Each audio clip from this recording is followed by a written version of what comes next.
기억은 역사가 되었고 이 길 위에 남았습니다.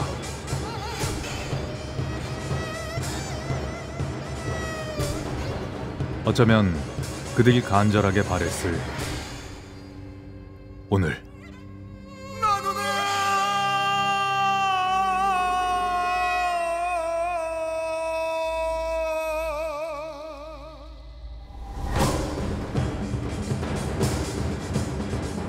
비록 희미한 희망일지라도 끝까지 몸부림쳤던 한 의로운 사람의 이야기는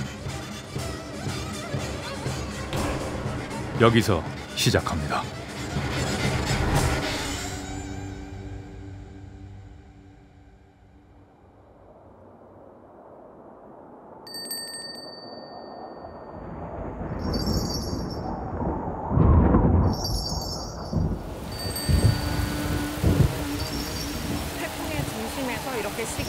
그날은 폭풍처럼 들이닥쳤습니다.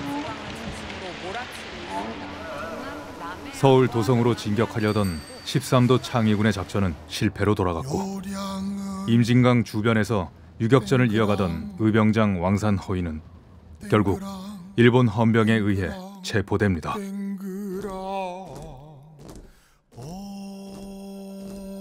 전쟁과 외세로부터의 보호를 핑계 삼아 일본은 이 땅을 침범했습니다. 대대로 뿌리내리고 살아왔던 내 나라에서 자유롭기를 바랐기에 들불처럼 일어나 싸우기를 자처했던 의로운 사람들. 일본은 그들을 그저 폭도라 불렀습니다.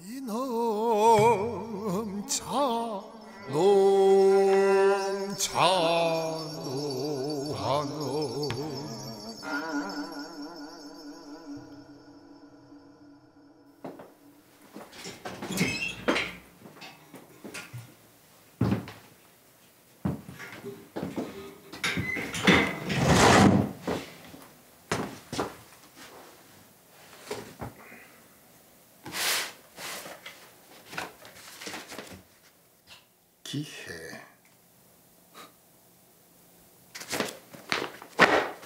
おい。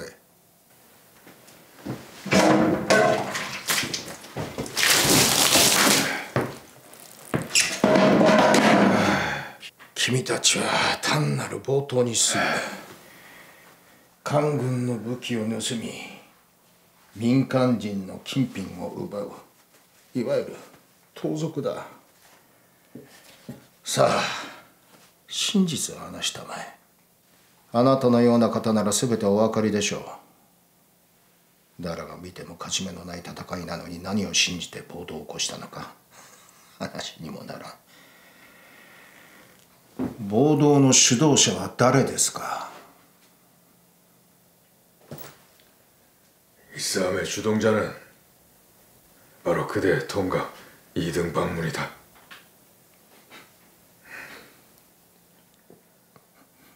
何の詭弁ですか？東館殿が暴動の指導者とは。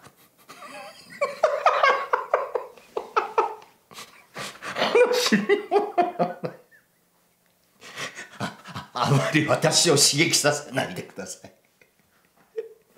ここはあなたみたいな人たちだけを関わる場所です。さっきの言葉危険でしたよ。東館殿が指導者とは。あなたの発言の一言一言があなたの肉、骨の一部になるということを忘れないでください。もう一度伺います。主導者は誰ですか？ 당신네 일본이 이등이 이 나라를 침략하지 않았다면 이 싸움은 결코 일어나지 않았을 것이다. 그러니 그가 주동자가 아니면 누구란 말인가? 어떻게 물어도 내 답은 같다. 이 싸움의 주동자는 이등이요. 그 대장이 나다. 그를 집요하게 추궁했던 헌병대 사령관 아카시 모토지로. 한국을 총과 칼로 억눌렀던 무단 통치의 근간을 세운 인물입니다.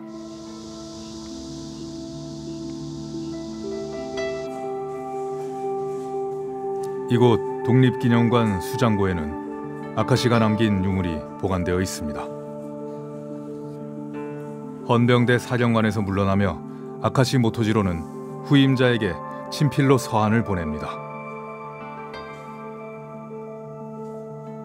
무려 11m가 넘는 긴 편지는 식민 통치에 대한 치밀한 의견으로 가득 차 있었습니다. 여기에 아카시는 일본군 헌병이 경찰권까지 장악해야 한다는 의견을 강력하게 제기하기도 했습니다. 항일 의병을 탄압했던 일본 헌병대 사령관과 마주하면서도 조금도 굽힘이 없었던 의병장 허위. 아카시 또한 그의 자서전에 기록할 정도로 허위는 기억에 남았던 인물이었습니다. 이 아카시는 사실상 일본이 이 대륙으로 진출하는 과정에서 해외에 파견된 이 정보계통의 군인이었습니다. 이 아카시는 한국이 이 통감부가 설치된 다음에 경무총감 그리고 주차군 헌병사령관으로 한국 병합 준비를 다 하는 거죠. 이 과정에서 13도 창의 대진소의 그 주역인 왕산이 체포되었을 때 가장 중요한 임무를 직접 신문을 하는 이유가 여기에 있었던 거죠.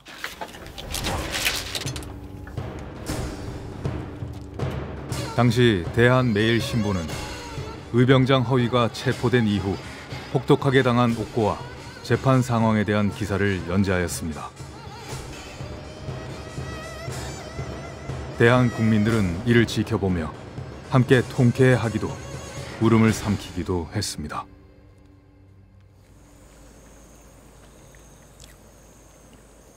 남아있는 것이 많지 않은 항일 의병의 역사. 그 선봉에 섰던 인물인 왕산 허위에 대한 기록 또한 사실 그리 많지 않습니다.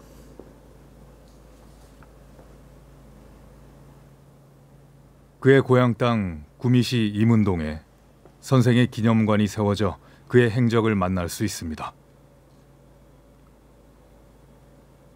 이 가문은 김해에서 낙동강을 이용한 상업활동을 통해서 부를 축적합니다. 그 후 19세기 초에 이 선산 임원으로 이거해서 이 왕산대에 이르러 그의 형 방산허운 영남 지역의 대표적인 이 학자이죠. 그리고 의병장이었던 왕산이 출연함으로써 이 가문은 이락 우리 경북 지역에서 명문가로 등장을 하고 있습니다. 사형제 중 막내로 태어났던 왕산 허위 선생의 가문은 진보에서 의병을 일으킨 첫째 허운 선생을 비롯해 가족 모두가 항일 독립운동에 헌신, 무려 4대에 걸쳐 14명의 독립운동가를 배출했습니다.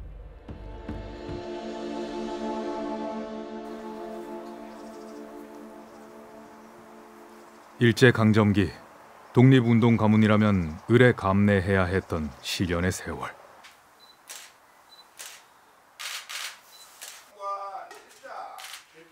여기 왕산 허위의 후손들이라고 달랐을까요? 관수, 세수.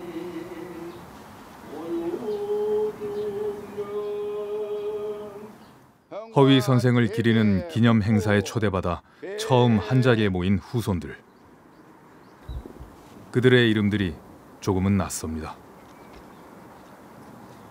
그의 죽음 이후 일제의 탄압을 피해 머나먼 이국 땅으로 쫓기듯 도피해야 했던 왕산의 가족들입니다.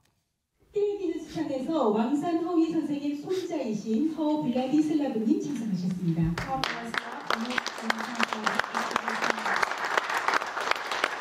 구비시 우리 감사만 하고 싶고, 다음에 우리 어디 가더나 그 자랑스러운 상이겠습니다. 우리도 한국 사람이다.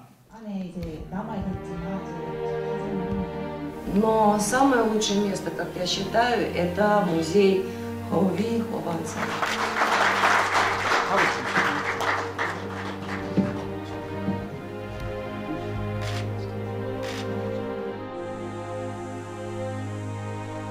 나라의 주권마저 위태롭고 내일을 알 수 없는 혼란의 시대.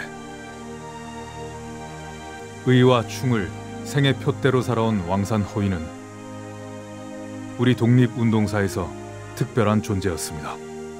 중앙 세력들이 마구 새로운 서양 세력들이나 일본 세력에 대하여 자기의 루트를 찾아가고 있다고 해요. 우리가 그래서 교과서에도 보는 칠로파니, 친일파니 그렇게 되는 거잖아요. 그런데 이럴 때 황제를 지키는 길이야말로 우리가 독립을 보존하는 길이다. 그리고 국제 정세로 봐서 약간의 공백이라도 있으면 우리가 치고 들어가야 된다. 그 전략을 실제 옮길 수 있는 사람이 바로 허위였다. 나라가 위태로울 때 분연히 일어났던 의로운 군대. 구한말 항일 의병은 1895년 일본 낭인에 의해 국모가 무참히 시해된 사건과 부모가 물려주신 머리카락을 끊어내야 하는 단발령이 불씨가 되어 시작되었습니다. 일본이 총칼을 앞세워서 들어오는데 평상시처럼 책상머리맡에 앉아서 우아하게 글을 읽고 평상시처럼 밥을 먹고 하는 것은 이건 이분들의 의리에는 맞지 않은 이제 그런 그 행동이죠. 이제 그런 측면에서 을미의병기에 유학자들이 상당히 선비들이 상당히 이제 많이 거의를 했고.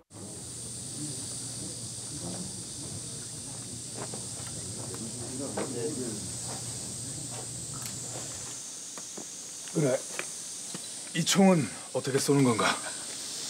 이렇게 화약을 넣고요.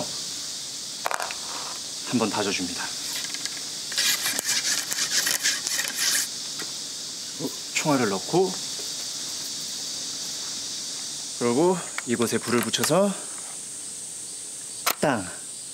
이렇게요.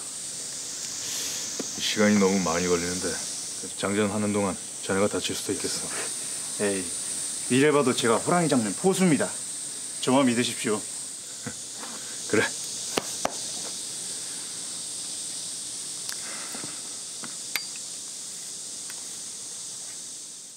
전기일병 같은 경우는요, 굉장히 좀 시위적인 성격이 강한 그런 그 일병들이었습니다. 그렇기 때문에 실질적인 군대로서의 역할이라고 하는 것을 아주 완벽하게 수행하지는 못하고 있는 상황이었습니다. 그리고 무기들도 대부분의 경우 화승총으로 무장하는 경우도 있었고, 화승총마저도 갖지 못해서 몽둥이라든가 칼로서 무장한 병력들이 다수였습니다.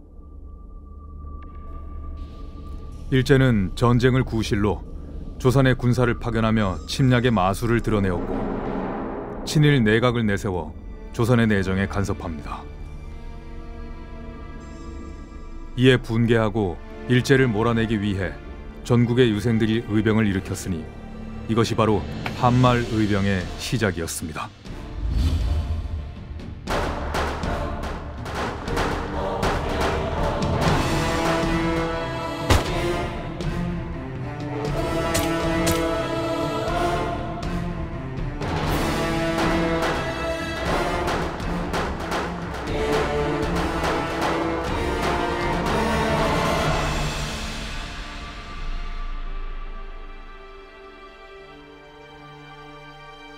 하지만 고종은 의병 해산 조칙을 내렸고 의병들은 싸울 명분을 잃고 맙니다.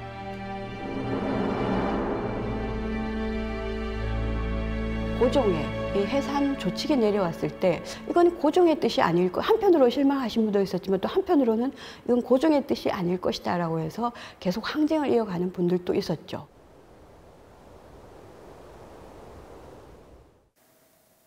よーく考えたまえ。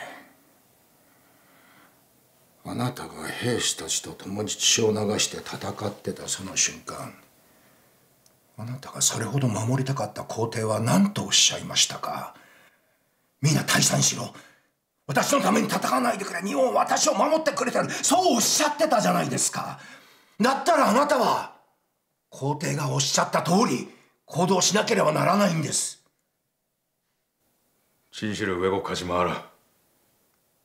당시 황제께서는 어쩔 도리가 없었다는 것을 나도 알고 그대도 안다. 황제 뒤에 누가 있었는가? 그대의 통감, 2등 아닌가? 그건 황제의 뜻이 아니었다.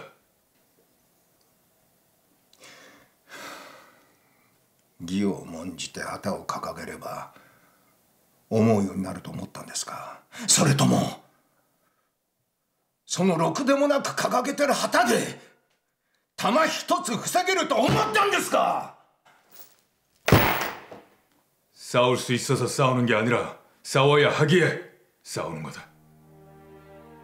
내 집에 도둑이 들어 내 자식을 해치려는데 가만히 있을 나비가 세상 천지에 어디 있나. 내 아비 어미를 죽이려고 달려드는 강도가 설사 무시무시한 무기를 들고 있다 한들 자식된 도리로 맨손으로라도 막아야 되지 않겠나? 나는 아비의 도를, 자식의 도를 다하는 것과 같다.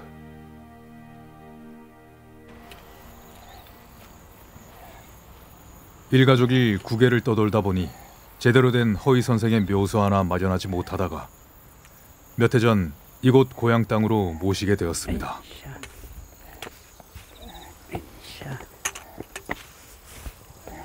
어이샤, 아버지 괜찮으세요? 어이샤, 어이샤. 허위의 장손 허경성옹은 그의 아들 딸과 함께 할아버지 묘소를 찾습니다. 어느덧 할아버지 순국하시던 나이보다 곱절을 살아왔습니다.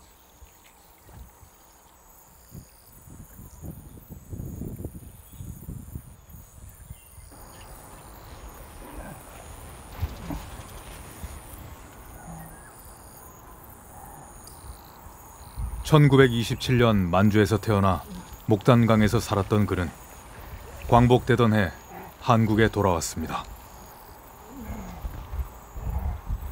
팍팍하고 고단했던 세월이었으나 그는 의병장 허위의 손자답게 살았습니다. 2005년 손자는 빚을 내어 할아버지의 생가터를 사들였고 그 땅을 시에 기증했습니다. 교장 선생님이 전체 조회 때 제하고 그 다음에 너도 있었지. 네, 원희도 있었고, 준이도 있었고, 원희도 있었고, 우리 교단에 불러내었어. 네, 형님은 그때 이제 졸업하고 난 이후고.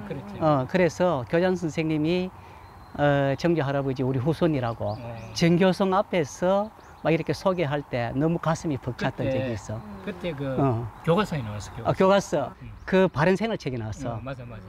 불려 나가가지고 그렇지, 그래. 전체 조회 때. 전체 조회 때. 그거 기억나요. 형님 졸업하시고 나서 정조 할아버지 그 부분을 읽을 때 선생님 제보고 읽으라 하더라고요. 그 제가 읽는데 막 벅차가지고 막 그런 적이 있어요. 그게 생각이 나요. 예. 수고 많이 하셨어요, 아버지. 진짜 예. 평생 고생하셨어요.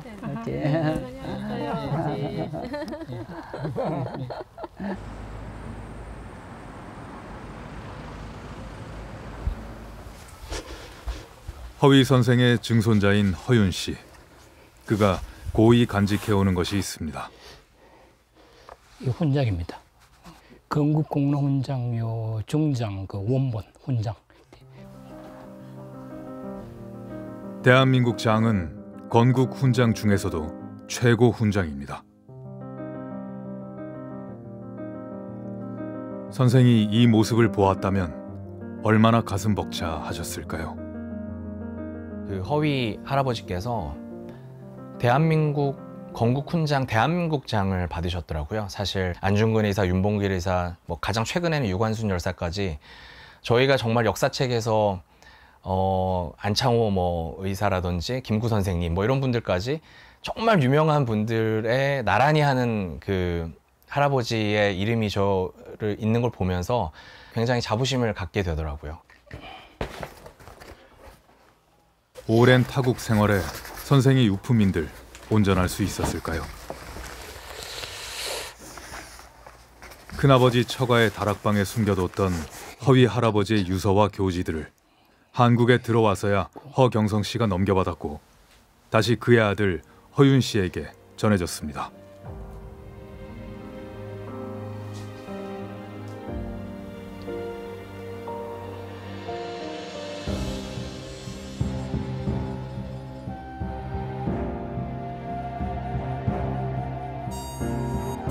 왕사는 멈추지 않았습니다. 매국노들이 판치는 조정에서 끊임없이 개혁안을 내며 외세에 흔들리지 않는 자주 독립 국가 건설을 외쳤습니다.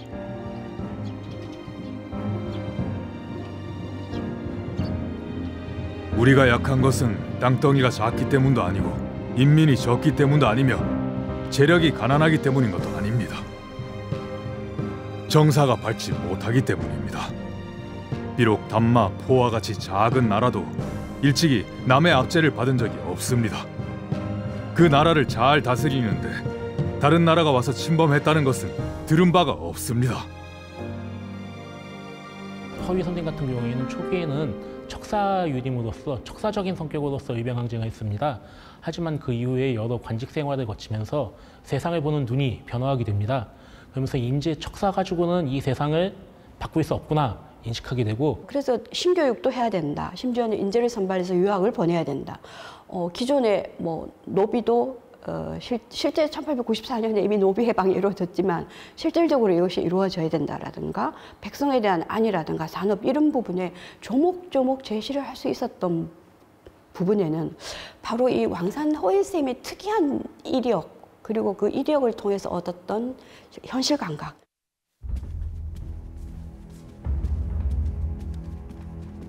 하지만 개혁을 주장하던 그의 목소리도 일본을 배격하는 항쟁도 공허하게 만든 사건 을사늑약. 이른바 을사보호조약이란 이름으로 대한제국은 국권을 빼앗기고 말았습니다. 일본의 눈에 가시였던 허위는 베일운동의 배후로 지목되어 관직에서 해임되었고 일본 헌병대의 구금, 옥살이를 당한 뒤 강제 귀향 조치됩니다.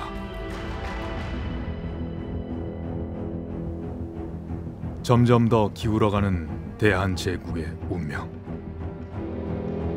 일제 통감부는 1907년 6월 헤이그에 밀사를 보냈다는 이유로 고종을 폐위시킵니다. 이후 순종으로 양위되지만 허수아비 왕일 뿐이었습니다. 한국 군대마저 강제 해산되며 대한제국은 완전히 무력화되고 말았습니다. 그러나 해산 군인들이 의병 부대와 합류하면서 의의 전쟁은 정점에 이릅니다.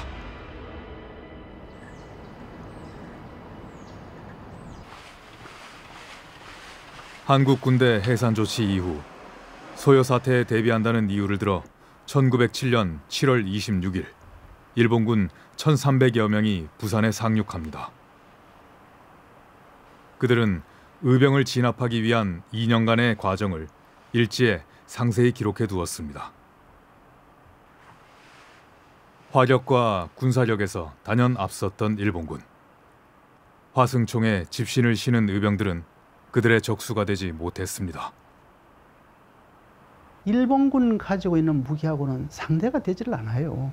일본군은 정보 기록을 보면은 우리 그 주력 무기인 화승총을 고병기라고 표현을 합니다. 그 말하자면 그 고철덩어리다 이런 식의 그 표현이 나와요.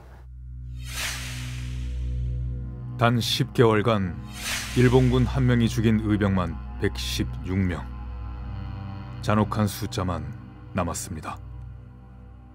달이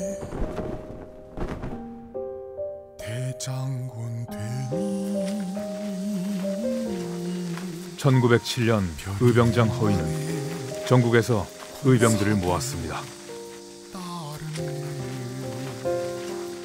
희망 없는 전쟁에서 이미 확실해진 죽음.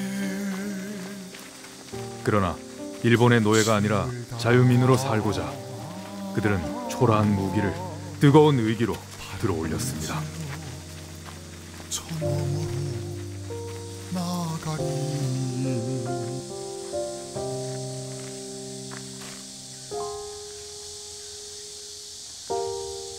오늘 우리가 죽고 이 나라가 산다.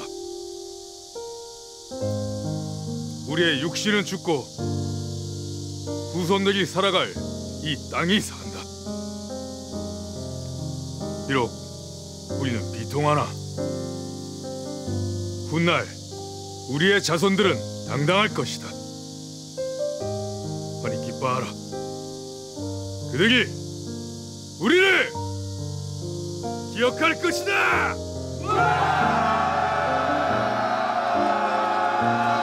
허위는 전국에 흩어진 의병장들과 함께 연합의병부대를 결성합니다. 그것이 바로 13도 창의대진소입니다. 바야흐로 의병항쟁이 국권 회복을 위한 의병전쟁이 되는 시점인데요. 1907년 12월 달에 이 연합의병전이 경기도 양주에 모입니다. 이때 모인 전국의 의병부대는 48개 부대, 약 1만 명이었습니다. 흩어진 전국의 의병들이 하나의 연합부대를 결성할 수 있었던 구심점에 바로 왕산이 있었습니다. 저 지방에서는 황실의 어떤 움직임이나 서울 시내 여러 공사관들이나 또는 일본 세력의 움직임이나 이걸 사실 잘 모릅니다. 그런데 왕산 허위는 서울 중심부의 그러한 사정을 잘 알고 있어요. 지금쯤이면 방법은 지방에서 그냥 일어날 것이 아니라 결국은 황제를 우리가 보호해야 하고 직접 서울로 들어가서 황제를 제대로 옹립해야만 한다. 이것이 딱 부러지는 거예요. 동대문 밖 30리 지정. 허위와 함께한 300명의 선봉 의병들.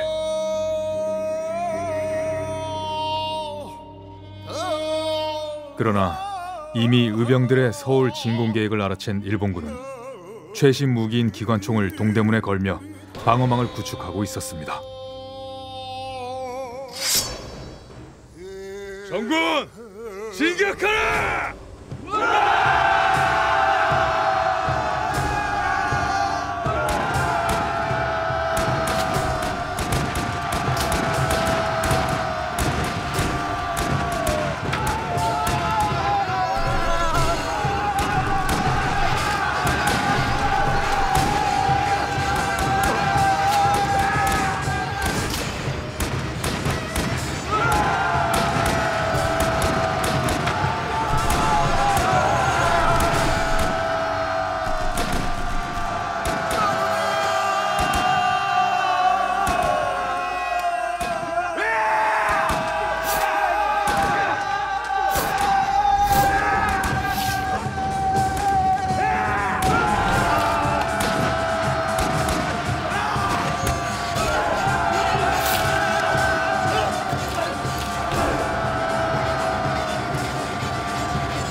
대장군 되니 별이 일만에 따르네. 곧 지원군이 도착할 것이다. 물러서지 마라. 나의 희망은 무엇인가.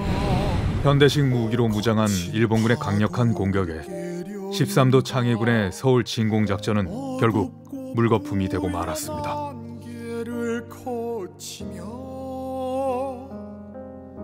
이 길을 따라 동대문을 넘고 도성에 진격하여 저 외적의 야욕을 멈추었다면 어땠을까요? 수많은 의병들이 이름도 없이 쓰러지는 것을 그저 바라볼 수밖에 없는 의병장 허위는 무엇을 바랐을까요? 불꽃 같은 삶을 줄 위로 매여놓고 밤하늘 별빛처럼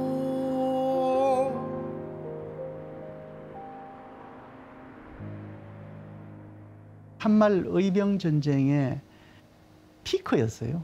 절정이었죠. 상징적이고. 그래서 그 13도 창의군이 서울로 진격했을 적에 그 징표가 지금 남아있는 13도 창의군 서울 진격 기념탑 그 망우리공원에 그래서 들어섰고, 또 청량리 앞에 난 그 동대문으로 이어지는 그 길을, 그 대로를 우리가 왕산로라고 부르는 그 이유가 거기에 있는 거죠.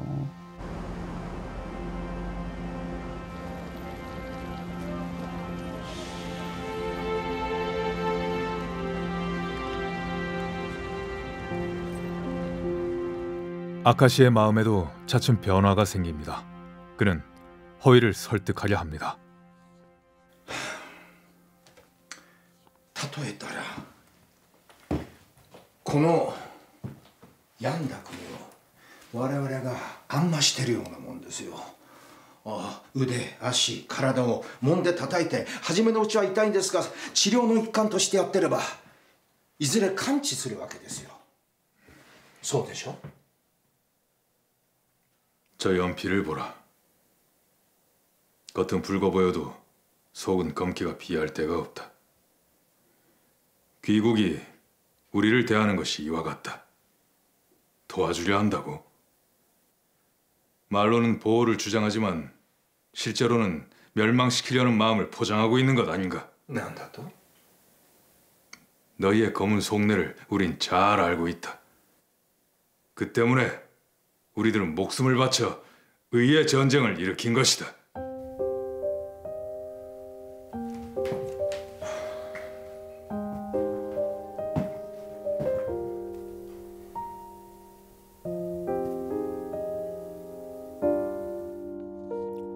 모진 고문과 추궁에도 흔들리지 않는 허위의 강직한 성품과 굽힘없는 당당한 태도에 헌병사령관 아카시도 그를 달리 보게 됩니다.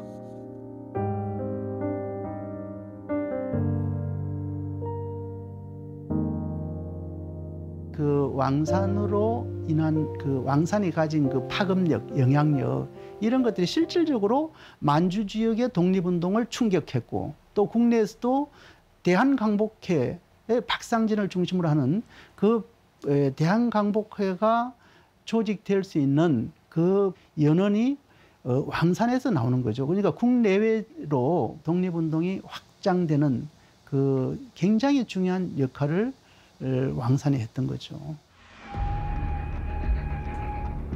역사의 경랑에 휘말리며 만주로 연해주로 흩어졌던 왕산의 후손들. 극동 지역에서 독립투쟁을 하던 왕산 일가는 스탈린의 조선인 강제 이주 정책에 따라 영문도 모른 채 중앙아시아로 실려갔습니다.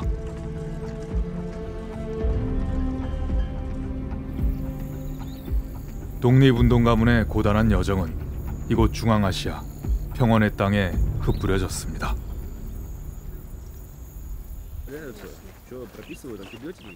여기 키르기스스탄은 허위의 넷째 아들 허국과 그의 아들인 블라디슬라브 씨 형제들이 삶의 터전을 일군 곳.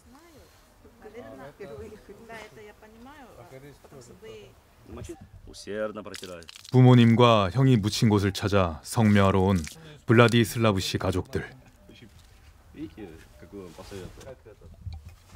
우리네 명절 풍습과 그리 다르지 않은데요. 머나먼 타국에서도 고국을 결코 잊지 않았던 왕산의 핏줄들.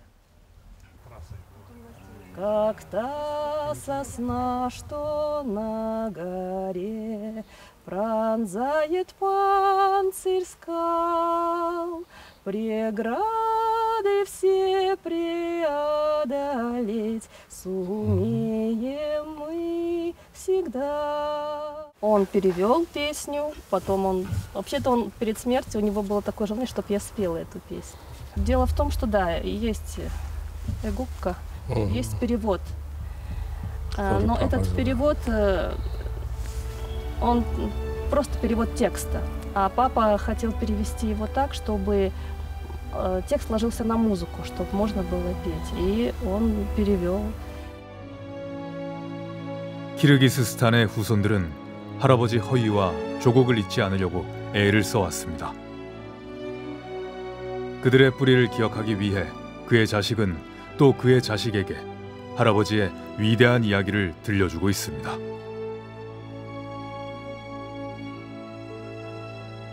Я-то помню, конечно, все хорошо, и до сих пор как бы сожалею, что на их долю выпала очень тяжелая доля, жизнь тяжелая выпала. Они были незаконно, вот уже признано даже Российской Федерацией, незаконно были репрессированы с территории Дальнего Востока Казахстана. Попали в тяжелые условия, не знали ни языка, ни обычаев, ни прочее. И они практически выживали здесь, конечно. И я очень благодарен своим родителям, своим трудом.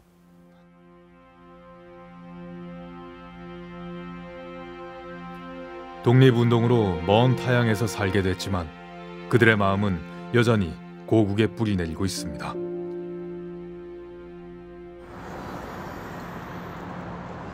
동토의 땅이라 불리는 곳 모스크바에도 조금씩 봄 기운이 스며듭니다.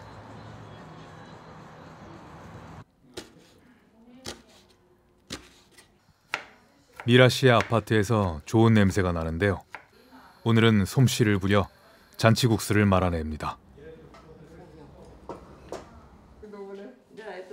허위의 셋째 아들 허준의 손녀딸 미라 씨. 화가인 그녀는 할아버지의 초상화를 그려 구미시에 기증하기도 했습니다.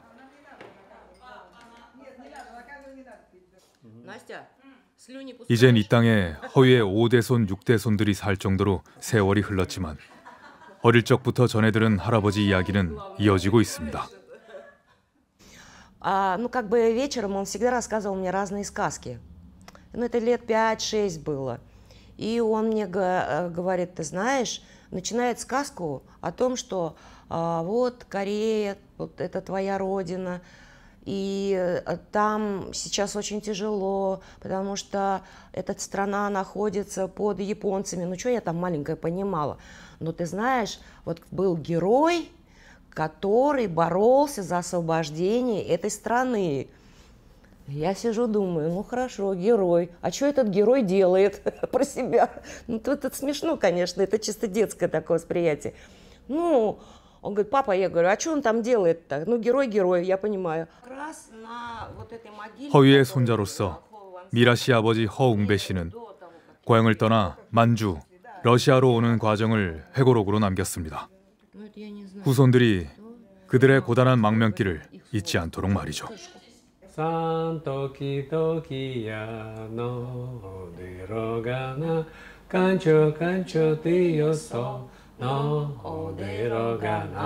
Все, конец. Успели? Вторая песня. А вторая какая? Я не знаю. А я больше не знаю. Это меня папа научил, потому что ну, папа пережил войну у меня, и поэтому он боялся нас всех потерять. И если бы он, ну, вдруг мы, не дай бог, потерялись бы, и он бы затеял поиски, ну, как найти своего ребенка? Нужен некий код, некий пароль. Вот, поэтому он нас с детства научил вот этой песне. Вот это. Я думаю, что если бы я был на его месте, я тоже так бы поступил. Я его понимаю. Вот. Точно так же поступил. То есть то же самое, и если бы у меня было бы в Корее положение в обществе, и я бы имел какое-то богатство, много земель, там, дворцов, там, я бы тоже все бросил бы и тоже так же... Я полностью поддерживаю своего прадеда. Хотя, конечно же, наша семья из-за этого, ну, я думаю, что сильно страдала, потому что мы потеряли родину историческую, и наши все предки сейчас находятся в разных уголках земли, кто-то в Америке, кто-то там в Средней Азии. Сейчас мы в Москве, в России находимся. 100년 세월에 흩어진 가족들. 그들의 가슴에는 여전히 왕산의 이름이 아로새겨져 있습니다.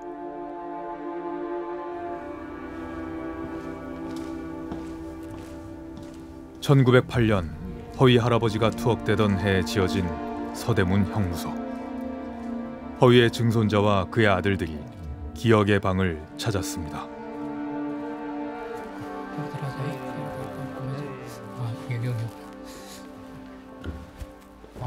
여기 계시네. 나도 여기 처음이야. 처음 왔으니 이렇게 왔네. 일제의 강압으로 지어져 우리 근현대사의 순환과 한이 서린 감옥. 허위 할아버지의 마지막을 기억하는 공간이기도 합니다.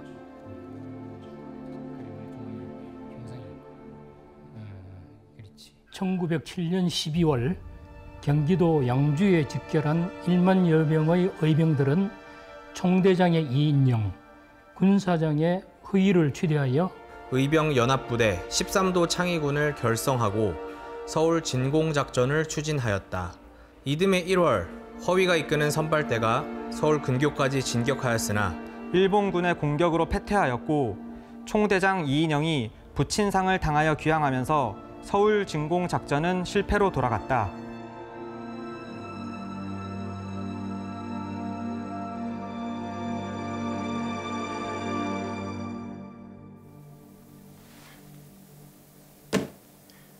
호이 선생,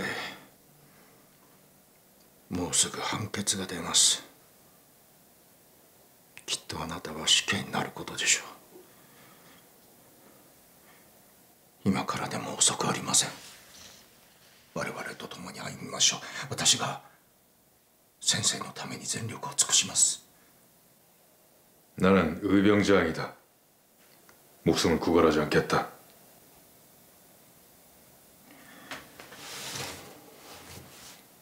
그런데 この国が生き返るんですか。あなたの皇帝は追い出されたんです。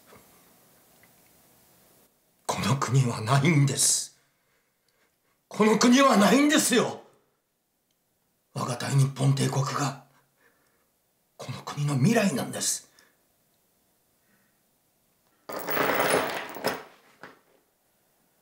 그대는 귀국이 어떤 나라이길 원하는가? 동양의 평화에 이바지하는 나라이길 원하는가? 아니면 동양의 죄를 짓는 나라이길 원하는가? 눈앞의 이득을 위해 전쟁을 택한다면 그대는 수많은 아비를, 자식을, 어미를 아무 이유 없이 살육하는 것과 같다. 전쟁이란 그런 것이다. 그러니 동양의 평화를 위해 이 나라가 건재해야 하는 것이 맞다. 그것이 전쟁을 막는 길이요, 귀국에도 유익한 것이다.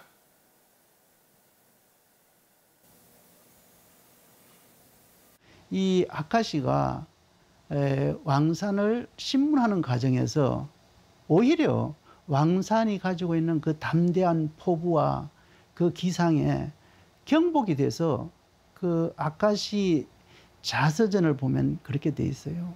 왕산을 지칭해서 국사다, 선생이라고 이름할 정도로, 그렇게 존칭했을 정도로 그 왕산의 그 어떤 그 인품과 또 혹은 그 기상에 압도가 됐다, 자기가.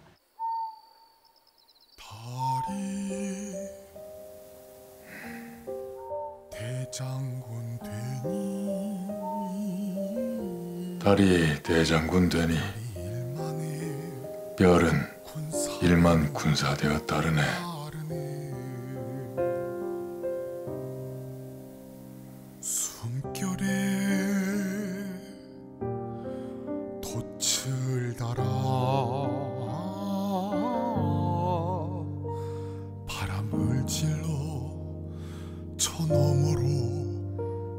어찌 알았을까요? 8살 허위가 지었던 시 한 구절은 마치 앞날을 예견한 듯합니다.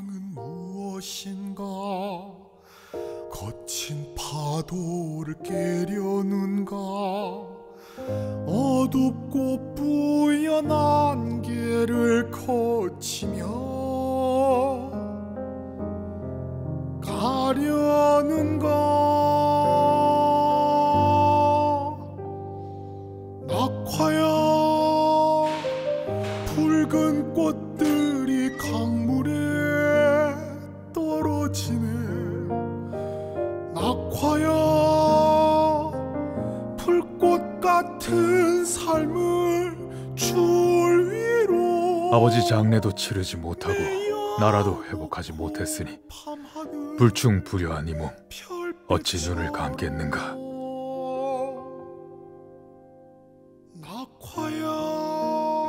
스승의 시신을 수습했던 제자 박상진. 그는 무장 독립투쟁을 이어갔습니다. 그리고 왕산 허위의 희생은 안중근을 비롯한 수많은 독립운동가의 가슴에 불꽃이 되어 타올랐습니다.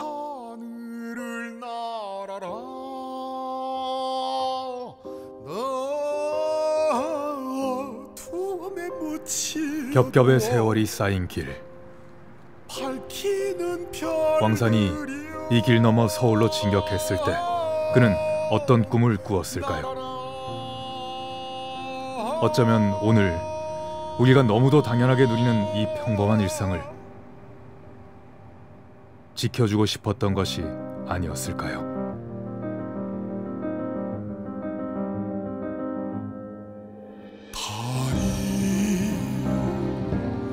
대장군 되니